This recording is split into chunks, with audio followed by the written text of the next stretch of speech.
Et nous arrivons à notre cinquième partie et dernière pour aujourd'hui, pour la troisième de la vitrine voyageuse, avec notre ami, comme nous sommes habitués, pour la rubrique et l'instant patrimoine et tourisme, et avec notre amie Mariam Al-Araïd. Bonsoir Mariam. Bonsoir Naïla. Voilà, aujourd'hui, ça va être une région très très belle que j'aime beaucoup, qui est magnifique, que beaucoup peut-être ne connaissent pas encore, donc on va les inviter à la découvrir.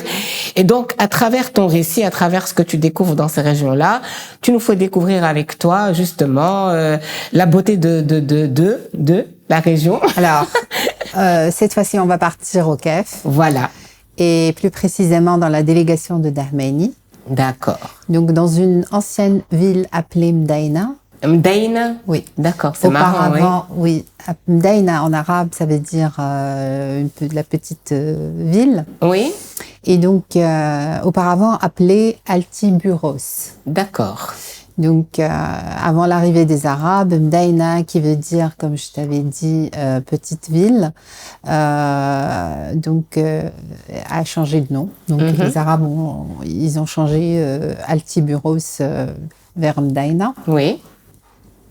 Et maintenant, Altiburos est un site archéologique d'une cité antique, une ancienne cité numide, située sur la route reliant Carthage à Tébest, donc Tébessa en Algérie. Donc les ruines d'Altiburos occupent une superficie d'environ 170 hectares. Ah, quand même. Oui. Donc le site comporte plusieurs monuments, donc villa romaine, arc de triomphe, mausolée, Tofet sanctuaire de Baal Hamoun, fontaine publique, capitale et forum, et puis un petit théâtre. Donc un théâtre qui se situe au sommet d'une colline de la cité, qui est malheureusement pas bien conservée. Donc c'est un peu resté à l'oubli tout ça, hein? C'est dommage. Hein? C'est bien dommage, oui. Oui. Donc voilà. Donc la présence de plusieurs sources d'eau et de gisements de roches pour bâtir la cité étaient en fait les raisons primordiales pour choisir l'emplacement de la ville, sachant que qu'il y avait une qualité d'eau potable assez considérable. Donc après la défaite de Carthage, un grand nombre de Carthaginois ont choisi Altiburos comme refuge. Et cette ville ancienne occupait un site stratégique et commercial. D'accord. Pourquoi? Parce que en fait, les habitants de cette ville étaient connus par la fabrication du parfum, la culture du safran, et puis l'élevage des chevaux vendus par la suite en Italie et en Grèce. D'accord. Ah, donc c'était vraiment, il y avait de quoi animer là. Hein. C'est quand même une région importante. Oui, tout à fait. Donc, est-ce que c'est loin du Kef, cette région-là? Est-ce qu'elle est loin du Kef? Ou c'est toujours dans les alentours? C'est dans les alentours du Kef. D'accord. C'est plutôt dans les alentours de Dahmeyni. De Dahmeyni, d'accord. Qui est une délégation au Kef. D'accord. D'accord. Donc voilà. Alors, on va parler un petit peu d'eau. D'accord. Et on va faire un petit clin d'œil aux porteurs d'eau, qui était un métier assez dur, d'accord, à l'époque. C'est un ancien métier. Et en fait, bien avant la mise en place du service d'eau, nos ancêtres puisaient leur eau dans les rivières, les fontaines publiques et les abreuvoirs. Et celles-ci étaient livrées à domicile par les porteurs d'eau. D'accord. Donc c'était un dur métier, comme je t'avais dit. Donc le marchand d'eau était la seule solution pour alimenter certains commerces et habitants en eau potable. Oui. Et donc tu te poses la question pourquoi justement je fais un clin d'œil aux porteurs d'eau. J'imagine qu'il va y avoir une histoire derrière. Voilà. Tout à fait, car il existe une légende à Dahmeyni autour d'un porteur d'eau. D'accord. Que je vais vous raconter. Oui, justement, c'est l'instant où j'attends le plus en général. Hein, c'est quand tu nous racontes des histoires, justement. En fait, je remarque comment on va dire ça, le petit enfant qui est chez toi. Et j'adore parce qu'il y a tellement de légendes dans ces régions-là que c'est bien de les faire découvrir aux gens de toute façon. Alors, en fait, c'est une légende qui est chargée en émotions, une histoire d'un amour inconditionnel. C'est l'histoire en fait d'un Garbéji, ça veut dire porteur d'eau, qui vivait dans la ville d'Altuburos. Il se déplaçait quotidiennement vers un puits qui se trouve à 12 km de sa ville pour puiser de l'eau afin d'alimenter les habitants. Un jour, il se rend au puits comme d'habitude, mais avant d'arriver, il aperçoit un groupe de jeunes filles qui venaient s'alimenter, elles aussi, en eau potable. Donc, elles sont restées autour de ce puits pour discuter de tout et de rien.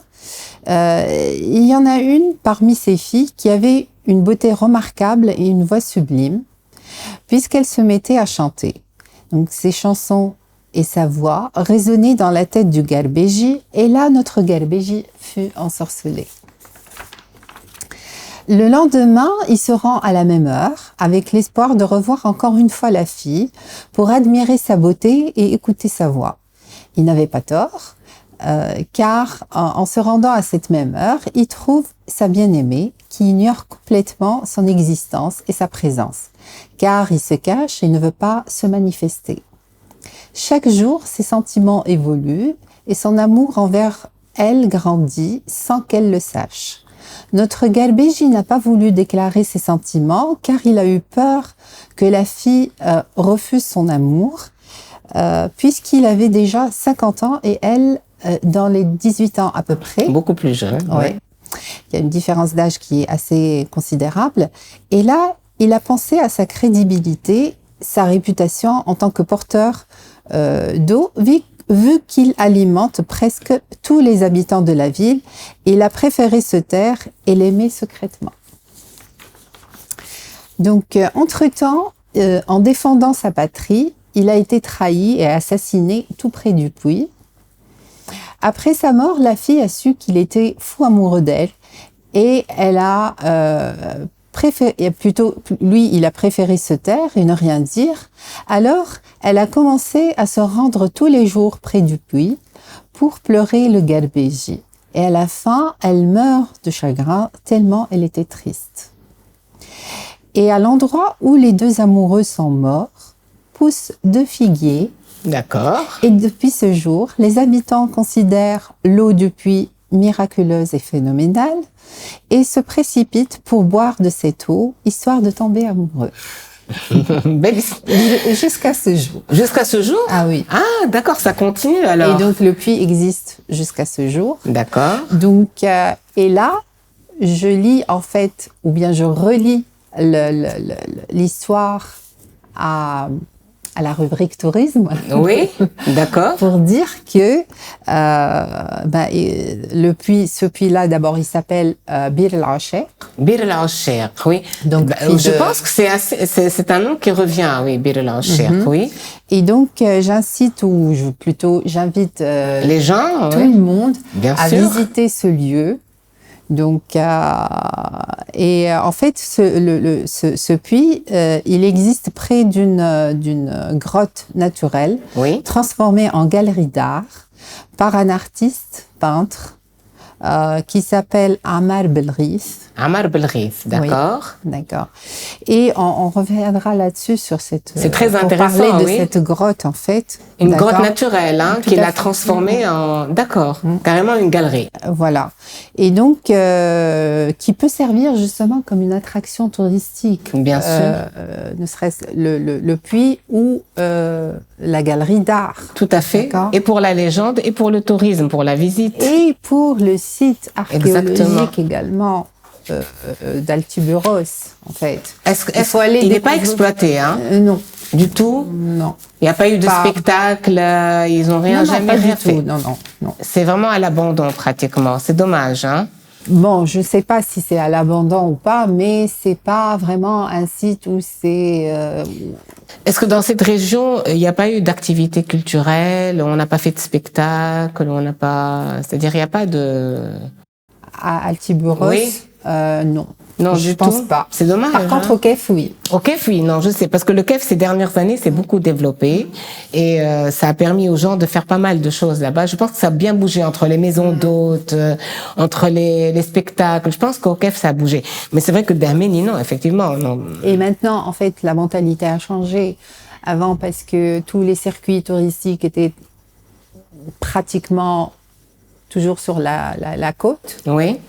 Là, maintenant, ça commence justement à évoluer. Donc, on a Ouais. plus d'autres circuits parallèles en ce qui concerne le tourisme. Bah, ce serait intéressant qu'on aille faire un tour un jour, Oui, hein, toutes bien les sûr. deux. Ce serait Tout à vraiment fait. intéressant qu'on y aille. Écoute, Mariam, merci beaucoup pour ta rubrique. Merci à toi. Merci pour cette légende que tu nous as contée. J'adore. Voilà.